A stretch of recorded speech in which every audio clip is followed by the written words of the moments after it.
कोल्हापुरातील तृतीयपंथी समुदाय अजूनही सामाजिक आणि आर्थिकदृष्ट्या दुर्लक्षित आहे. त्यामुळे त्यांच्या सर्वांगीण विकासासाठी महानगरपालिकेच्या पुढाकारातून विशेष निधीची तरतूद करण्याची गरज व्यक्त होतीये. मैत्री संघटनेनं निवेदन सादर करत याकडे महापालिका प्रशासनाचं लक्ष वेधलंय. कोल्हापूर महानगरपालिकेच्या विकास आराखड्यामध्ये आणि आर्थिक वर्ष 2025-26च्या अंदाजपत्रकात तृतीयपंथी घटकांसाठी विशेष बाब म्हणून निधीची तरतूद करावी.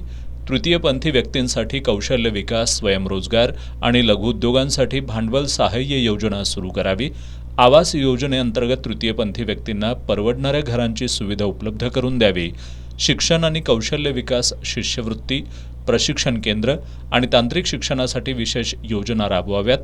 तृतीयपंथी व्यक्तींना रोजगार, निवास, आरोग्य, शिक्षण, सामाजिक सुरक्षा आणि इतर आवश्यक सेवांमध्ये समाविष्ट करून घ्यावं आदी मागण्या या निवेदनात करण्यात आल्यात.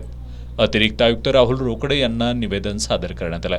यावेळी संघटनेच्या अध्यक्षा मयुरी आळवेकर, शिवानी गजबर, अफजल बारसकर आदी उपस्थित होते.